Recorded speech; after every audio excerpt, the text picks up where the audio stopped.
Brilliant. Welcome everyone once more to a session with me, Jeev Sahoo, Sahoo like Yahoo, and Inayat Coach Kanji of Ample Therapy.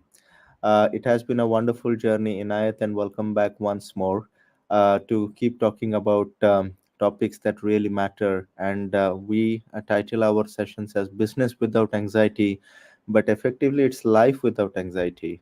In fact, anxiety is mainly a friend when it is actually indicating, but when it goes beyond a point, we got to share and talk, which many of us, and especially men, don't do. Today's session is slightly different. We were talking about physical, we went through A for artistic, M for mental, P for physical, and we will go to L for life. But what has recently happened for both of us, dear audience, we had bereavements in the last few weeks, loss of people, and that made us think, why not talk about that a bit more? And we'll elaborate a bit more about the life part of it. And we do have some part left for the P for physical as well. But today we'll talk about that. Just to mention, even for me, long back when I had a bereavement, it gave me the courage after a long time to talk about why am I feeling anxious. And many times people just confuse it with stress, and there is a difference there, and we can share that. But me and Inayat just realized that there are three kinds of shocks that people face and that wakes us up. Inayat, those are um, health shock, wealth shock, or relationship shock. And all these three are losses actually. If we lose Mhm. health, we might be doing okay, pull up my socks and do it, but one day, all of a sudden, it shows up as a cardiac arrest or something. Um, Wealth shock, suddenly people might lose money or even gradually, but that wakes us up.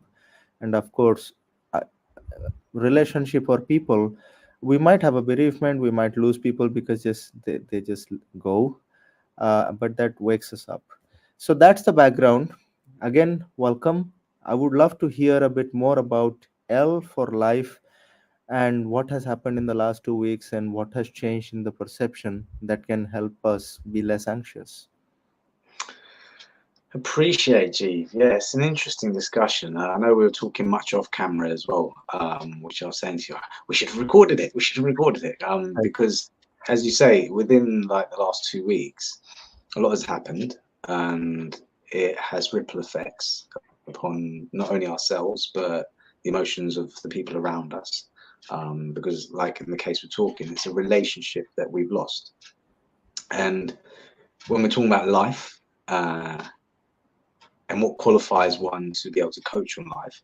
Often Mm, it is going through these milestones and doing it with uh, a real self awareness, um, about the change that is occurring within you.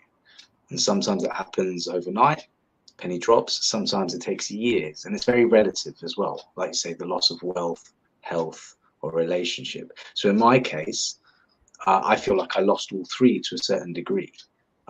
In that I got married very young, and then I was divorced by the age of 30, 31, right? So you have a vision, a dream of your future with one mm, individual, and you almost have to mourn that person because you know to a certain degree you will never have the connection again, right?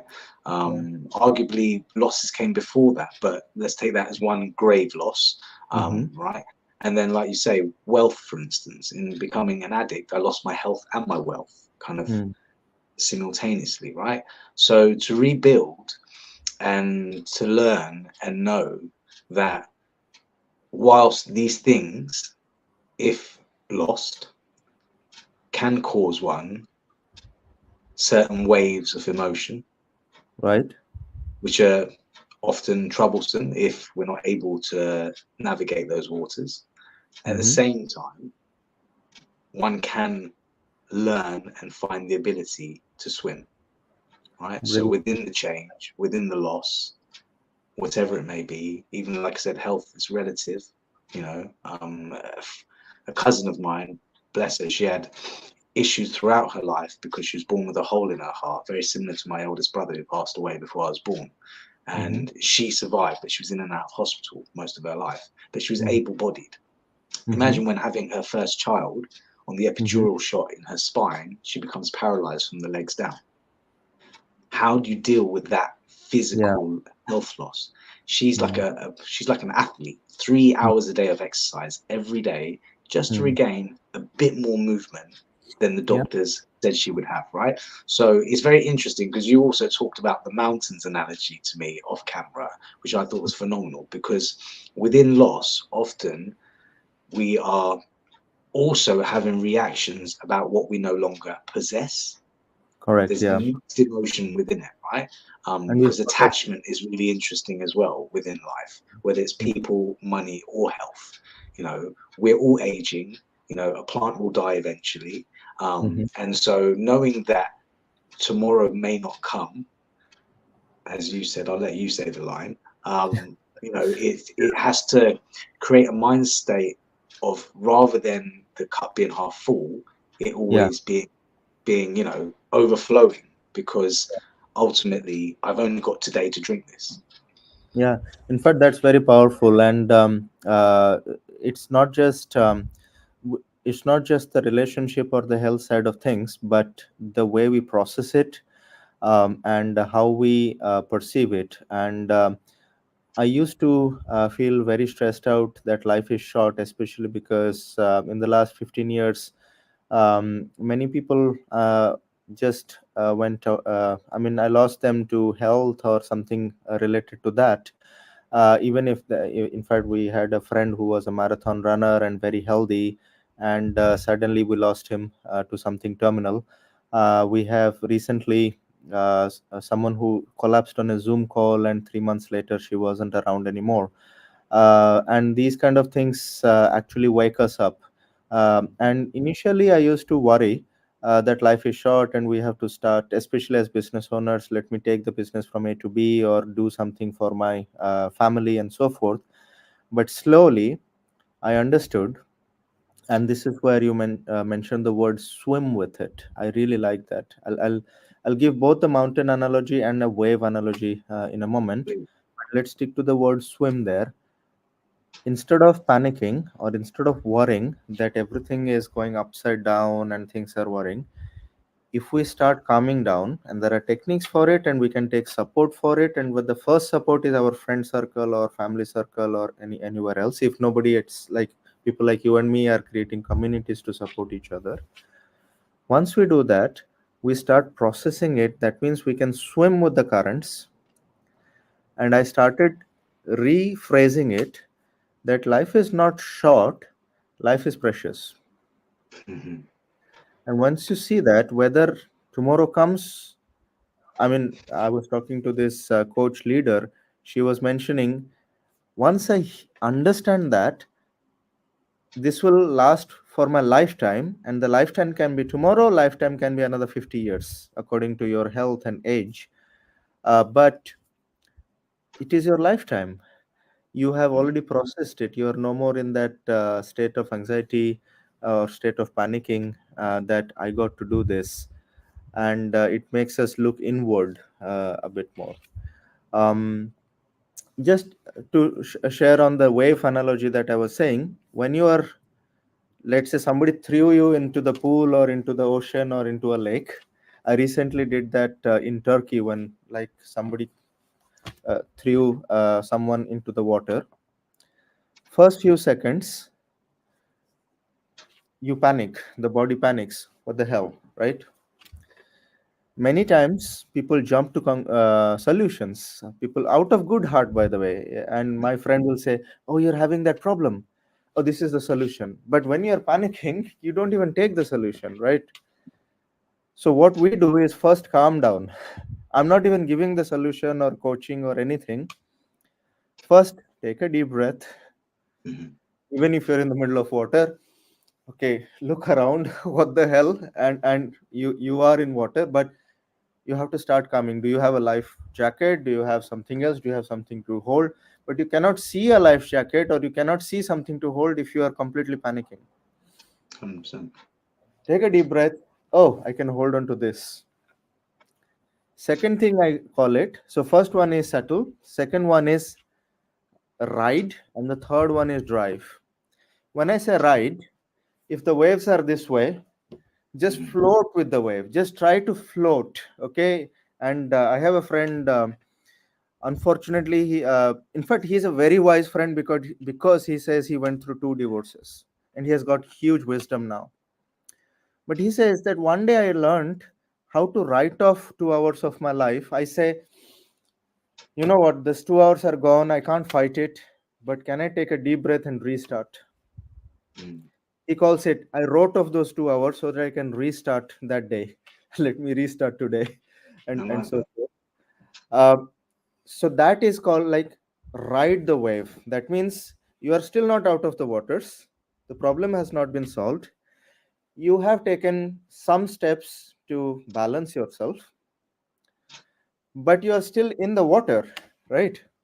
But use the water, use the current to go somewhere. If you found something to float, float with it, Mm. with the waves. But now you are not being slapped by the sea or not being slapped by the waters. You're just, riding with the turmoil. It's so interesting, isn't it? Because Pete always segues into everything else because of the analogies. Exactly. I'm thinking of so many different analogies of sport right now. Yeah. Because, like you say, resistance often, um, especially when you're having to go with movement, whether it's like you're riding a bicycle, you're surfing, skateboarding, they always mention this about resistance will actually cause you when you're taking a hard turn or there's a stumbling block which you didn't anticipate, even like in a car, the way that you turn into a skid before you turn out of the skid, right? There's so many You go to the flow. life-based Isn't it? You go to analogies, the flow. right? But I think it's really difficult for some in Yeah, their yeah. own life because Which is where you again, it's need, about issues of control, which is you where you know. need some support around you. I felt human beings, in before they need knowledge, they need other human beings. Mm, Really, it's not about knowing the answer, because if you are inside the turmoil, inside the water, you might have forgotten all your knowledge. But if you have mm. support around you, if somebody in fact, this is what we say to the audience: if you're going through something, talk to someone, right? Take some help, whether it is a coach or whether it is just in fact, I have friends who regularly talk to their dogs. No. I was wondering where that sentence was going. I'm gonna do Yeah, that. No, in but a no, very you're right. good Look, way. In a very good way. Their dogs are probably much better than life coaches. they're definitely active listeners, right? No response, just listening intently. But no, I think you're right because look, even ourselves, speaking on these topics, with titles of coaches and other things, I'm still just a human being Hmm. navigating the distance between my emotions and my thoughts and trying to bring them together so that in mastering my emotion, I can master my thoughts. And so sometimes, like you say, when you're in the turmoil, Yeah, when the emotion is overwhelming you, sometimes even as a coach or a doctor or a teacher, anybody who's in that position where you're almost looking up to them, yeah, one has to recognize that even those individuals need assistance, and yeah. one thing for me is connection is everything. I recognize through depression, mental health issues, there's so much information I can absorb, but ultimately if I'm not energized, and especially when one is depressed because their energy is low because they're pressing down their feelings, Yeah, right? And which can occur from loss, which can occur from life issues of wealth, health, and death, even yeah, your own mortality. The idea of what we were discussing before, the fact that I haven't achieved enough, I haven't done enough. You see somebody pass, and it reminds you of the fact life is temporary, life is short. What have I done? Then you see somebody who's higher than you in terms of the mountain, flying high like private jets or whatever it is that your measurement stick of comparison is. yeah, yeah. You In fact, it is it's really interesting, that process of learning oneself and knowing how to accept, detach, and go with the flow of life and appreciate that which one has. So here I'll just add the last step after the flow, which I call drive. Okay. And I'll bring the mountain analogy because you referred to it two times. I So just let's like it. I like the mountain just show analogy. it to It's a our good, audience good as well. analogy. It's a good analogy. My drawing is not the best, but I'll show it. But what I meant about the drive part of it, once you come, the second one is you ride the wave, you accept it, and so forth.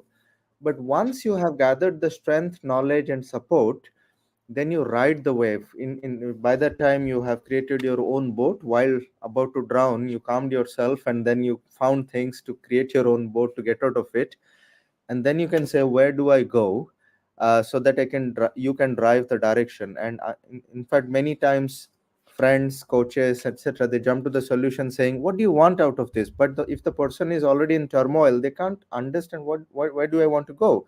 But once you Mm, have that right part of it and calm part of it, then you know where to go. And this is where you used one sentence, I'm just a human being, which is a good way to put it, but there is another way to put it as well. And last week, I was so grateful to someone in my audience in the workshop when I heard about this bereavement of a friend who is my age. Um, I was teaching them about these kind of things. I was showing confidence, strength, etc. But there was one person who came to me and said, how are you feeling? mm, It's not that this guy, for example, Coach Inayat is guiding a group of people, but Coach Inayat is also a human, right? And then mm, I felt so grateful. I said, thank you for asking me that, because I was trying to give you guys confidence and blah blah blah, etc., in this case. But because I was going through something myself as a human being, we all have to support each other there. And there I will bring the mountain side of things. So let me show you here. um, Present, share screen, share entire this. And to our audience, I ask forgiveness that I'm drawing this way. This is usually very good on a whiteboard. So imagine this circle is you, and let me use my example. Let's call it this. This circle has no hair, so this me. I ain't done my hair today, so I keep moving my hat around, right? Just trying to get it comfortable. Well, I'm hanging on to the last few. So when we go through life, comparing ourselves with other people, and let's call it, let's say there are other people, somebody is on this mountain, somebody is on this mountain, and somebody is on this mountain here, and we compare and say, oh, I went through a shock, life is short, but I haven't yet made a million in my business. um, I haven't yet had kids, or my kids are still doing. In fact, I met somebody in a networking event. The gentleman was in his 70s and he didn't want to introduce himself. But when people insisted, he just got up and said, I have two kids. One is a doctor, one is a lawyer. So my job is done. Bye. So that's his definition. And we start comparing. And we see that, oh, that guy is on the top of a mountain. He has a big corporate job. That girl is already an actress and in three movies, and I wish I was in those movies. Oh, this person has amazing body, and look, I'm still in this phase, etc., I lost, etc. But what we really forget, what about this one? We are comparing with other people on their own mountains, but we also are standing on a mountain. I'm not saying this is bigger or this is smaller, but our journey, our experience might be a different color, different decade, different country, different relationship, but this tells a story. This mountain has its own story, and we should pat ourselves on the back that I have my own story, you have my own story, and that helps us not feel small compared to other people. And I have met people, believe me, I met this multimillionaire who was going through issues in his company because his own family member has started stealing from his company. Wow. And I was wondering, I used to look up to that guy saying, wow, you have created this I mean, his company does just about 10 million a year, which for me is a big number, a sensible Of number for a course. small Of business. course. And I thought he has done it all. Wow, amazing. I should be really thinking, how did you do it? And the reason he was sharing this is like he's not able to understand how to confront this person who is a family member, and he has evidence that he's stealing from the company. And we wanted to talk about a strategy. So what I mean to say is, somebody on this mountain might have their own problems. Does not mean you are small or I am small or anybody is small. We have to always remember, what mountain have I got it, so that I can create an impact for the rest of the world without worrying about, life is too short. In fact, life is precious, and I bring in my story.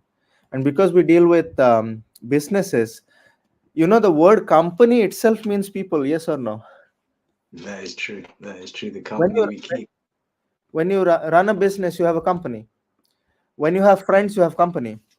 Mhm. When you have family, who's that? It's company. When you go out in the street, what do you see? People. It's company. Which means we humans have to deal, have to process, have to take help, and have to help others as humans. And that will change our And perspective. I think that's what was interesting for me in observing how different people react to loss. Because, like you say, those who've understood that. So let's take the example. There was an elderly couple, my uncle and aunt, because they had spent a lifetime together where they felt that they'd really paid attention to one another's feelings and experienced moment to moment, you know, the beauty of being in that company.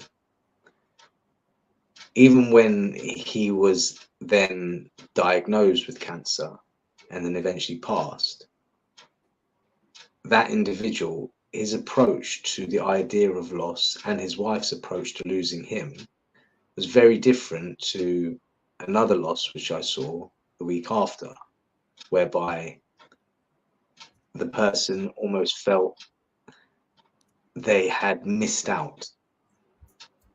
And again, so it's interesting. I know we were talking about comparison, They forgot their own mountain. They missed out on something when they compare. right? Because throughout their life, maybe they were running for achievement and outcome of other things. And so it's a fine balancing act, even, right? Yeah. And that's why one has to just focus on their terrain, their route, their path, the It's a balancing crevices and act driven rocks. from inside. I learned in Yeah. life that it's a balancing act, but in it we have to drive it from inside. Because if we keep looking at other people and say, then we will keep thinking we haven't done this. There will be always something that we haven't done. Well, look again. Look, I've wondered if our audience get annoyed with all these analogies. But I was watching a film called Fall the other day. Right? It's about Right. like kind of free climbers. Like who navigate crazy, mountains, buildings, Oh wow, and they're yeah, doing it I get scared. I without really get ropes. Right? scared. Yeah, with respect. Yeah. Right. And so why I'm raising this is because, as we've described, in that pursuit, but when you have no like rope above, below, they just focus moment to moment on the next hand or foot movement. It's different to abseiling, it's different to different, there's nuance, just because fear can easily take over if one Yeah. is looking too far ahead or too far behind, if one is comparing. It just, the whole process is such a thing of being present in just what you are able to do in your moment, in your journey of your choice, right? Yeah. And so relating it back, if you keep looking up at others and making comparison, sometimes it can be a motivator, but if you're doing it and you're beating yourself up internally, then I would argue it's difficult to sustain oneself in a holistic manner. I know some people who are driven by anger, anger towards themselves, right? Mm-hmm. But that will eventually take away from your health and maybe relationships, right? So you won't have a holistic balance of it. And similarly, when one looks down a lot, yes, like, so I'll give a small example. I used to work with the homeless. Mm-hmm. It was a beautiful lesson in recognizing that at any point life can change, and so be grateful for where I am now. However, also it can make one feel a slight bit of ego that I haven't fallen. And what's interesting is, even in that, when you're focusing on other people, 3 years passed and I checked up the journey of that individuals on the street, and they're now running a multi-million-pound business, right? So you can go the other way now, whereby, what? I was just handing him food aid, and now all of a sudden he's achieved more than me. Yeah, yeah. How? Why have I not learned the lesson? And so my point again is just this Good. whole, The comparison. to and froing of comparison, whether it's up or down. Pain is relative, and we just give each other empathy and space to hear each other. Sorry, my light's gone a bit funny. And within that, yeah, just understand that you have your own journey. And so if you focus upon just putting one foot in front of the other and Then learning the terrain, the ground that you're working with, yeah, ultimately, like, as a marathon runner, how many sprints are there within a marathon, arguably? If you're just going to keep focusing on the 100 meters of the person next to you, behind you, in front of you, you're yeah. going to lose the rhythm of your own race. Well, And so yes. there is a Swedish technique in marathon running. It's called fartlek, and I remembered the name just because it sounds very funny. You can look it up. I was going to ask that. Did you say fart? Yeah. Fartlek, Lek. It's one word. I think it means the next step or something. I don't remember in Swedish. But when you are running, what they do is they sprint from one lamppost to another lamppost, or they count three lampposts and then slow down, or depending on the runner, they count nine lampposts, then they slow down, and then they speed up for nine lampposts, then they slow down, and so forth. And last week I did a video called "Catch Yourself with Compassion," and right now, when you were explaining about comparison, I think I should share one more, that compare yourself with compassion instead of compare yourself with criticism, so that you can be your own cheerleader and use that emotion like anger for inspiration. And how do you know it's being helpful or not helpful? And the reason I'm trying to conclude that, I'm just looking at the clock, but the reason these or the way these emotions can help guide us is, after that emotion, did I feel better? And is it helping me to do something in life, or did I feel drained? As an example, after that anger episode, if I felt encouraged to take my company to the next level, or my friendship to the next level, or my health to the next level, it has helped me. But after the anger episode, if I have done something non-productive, broken something, said abuses to some of my friends, and then I'm feeling drained, that has not helped me out. So yeah, again, I know we were talking about loss and comparison and so forth, but it again came down to knowing your own mountain and feeling life is precious. um, Yeah. at the same time, because you mentioned the cancer word, this week there was another actress. We lost her. I saw it on BBC, and she did a celebration while she was alive. She, in fact, carried this on for 2 more decades than the doctors said she will, so which is an achievement.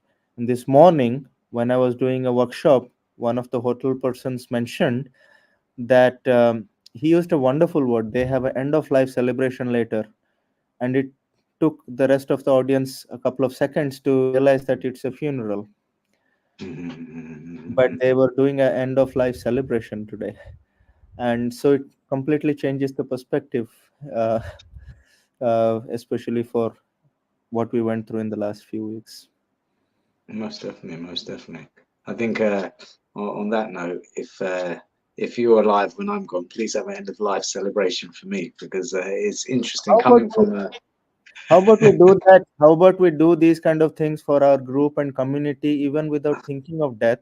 More about how precious life is and how we are grateful and celebrate things while we are around and while we are even healthy and around, rather than being in the last stage. Well, And this is what I think I was also, inferring about relationships and loss, right? Because, whether it's a breakdown in a relationship which leads to loss, often it's because one is not appreciating one another, not celebrating one another enough, right? yeah, yeah, And the stresses of life. But if it's that you lose somebody, to life itself, again, it has a real interesting impact depending on how a person has processed life, and what they've learned about this journey, this individual journey. And so, some people I know who've lost a parent when they're very young, you know, seemingly have a lot of wisdom and a lot of strength from the process, whereas another seemingly will really struggle initially. But again, even in that, it's difficult to measure, because ultimately it's just a journey of learning oneself. And like I say, it's about control, detachment from things, life on life's terms, knowing that, in the pitfalls, that's why one then appreciates the highs, in the same way that, one can't have a rainbow without some rain, like the Dolly Parton line, right? If you want to appreciate, it's like also, I mean, when I've been completely, let's say, irresponsible, and been unemployed, and living an existence of just hedonism, let's say, even pleasure becomes really futile, because you have nothing to balance it against, you have nothing to validate, you have no work, productivity, nothing to again, you need all elements of emotion, so you can't yeah. appreciate life unless you lose life. That's a very powerful way to put it. And how about we end this by saying, "C for celebration of life." I like it, sir. Let's do that. Awesome. Thank you so much, Inayat, for making the time, and thank you to our audience who are going through these kind of discussions, and thank you for all the questions that you are sending. I did put, yeah, there we go. This is the email. If you want to share more questions, put it on the comments below. We try to answer everything, but we rarely use the name of the person so that you can feel safe about asking us anything. Whoever has asked the question knows that they have got some answers, instead of sharing the name, just so that we can feel more safe sharing this. um, Keep sharing, keep supporting, keep celebrating. Thank you, everyone.